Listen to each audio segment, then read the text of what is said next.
Today I'd like to discuss qualified accounts.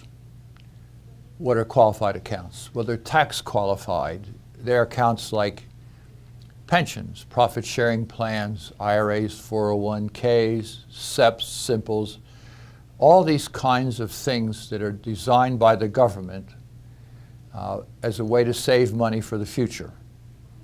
Now, with one exception, the Roth IRA, all of them are set up so that you can put money in without first paying the tax on this money that you put in. And that seems attractive. And it's highly publicized what a great idea it is. But then I want to question that very concept. How great an idea is it? Let me just share you with an example. Let's suppose you came to me and say, Bill, what can you do for my future? I want to have a secure income when I can no longer work or when I no longer choose to work. What if I gave you this proposition? You give me money every month for 40 years during your working years. I'll lock up that money and I will fully control it. If I make money, you get to keep some of the profit. If I lose money, it's too bad. If I steal your money, you have no recourse. Suppose I just charge you 1% a year on the money as my service charge to buy and sell as I think is best. Do you realize that in 40 years, a 1% charge will mean that I will have taken all your principal, all the money you put in, as a fee?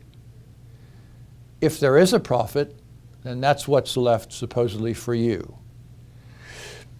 You take all the risks, I take none. I get paid every single year for 40 years.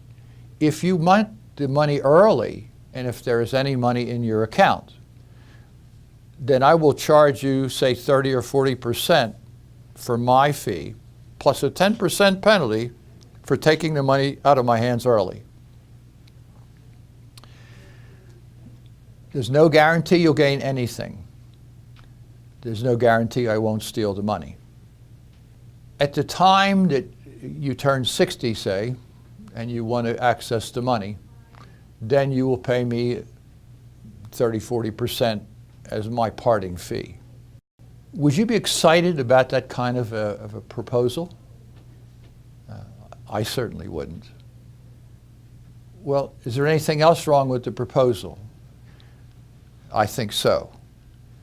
If you could look at my client records, you would see that virtually all of my clients who have IRAs and 401ks, as an example, the money's locked up during their entire working career. So they're constantly on the verge of being broke. So when they buy things, houses, cars, vacations, whatever it is they want to buy, they have to buy it on time and pay interest.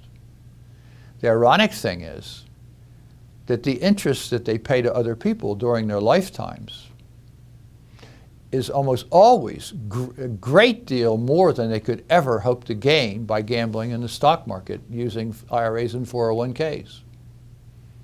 Again, there's no guarantee they'll even get their money back by the time they finish with their working careers.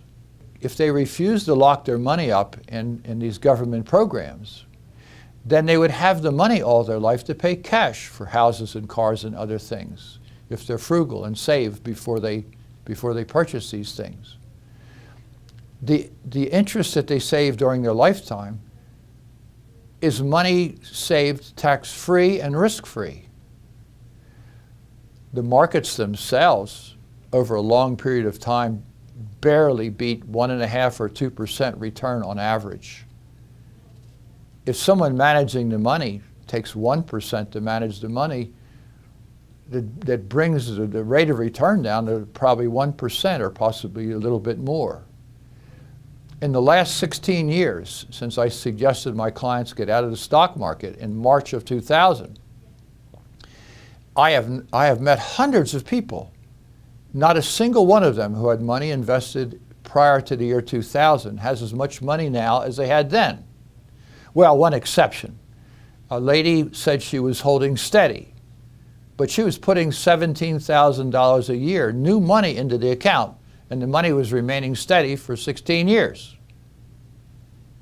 You understand the implications of that. She was losing every dollar she put in every year just to stay even. I don't see how that can be a formula for success. Recognize another risk. The government's desperate for money and unwilling to spend less, so they have to take more and more money from the public. Our tax rates are as low as they've been since World War II, much lower than they were up to the Reagan era. Right now, the national debt is approximately $18 trillion and rising.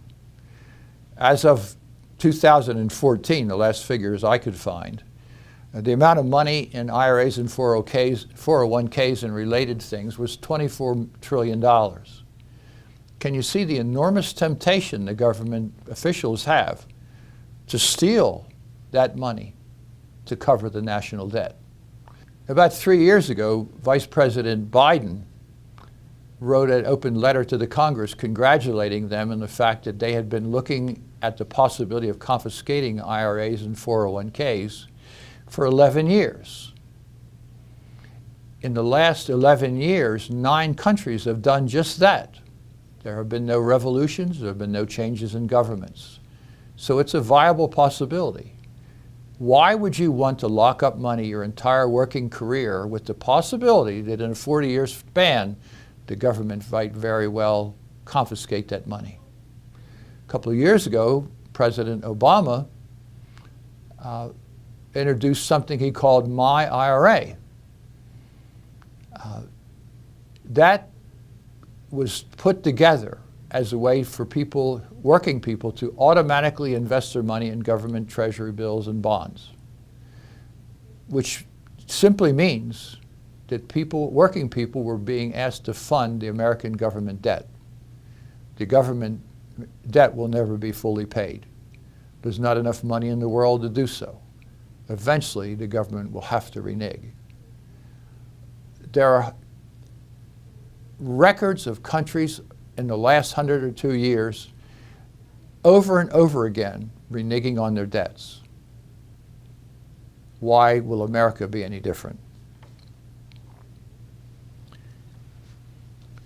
I hope this gives you an opportunity to really think about what you're doing if you're putting new money into IRAs or 401ks or any other form of government plan.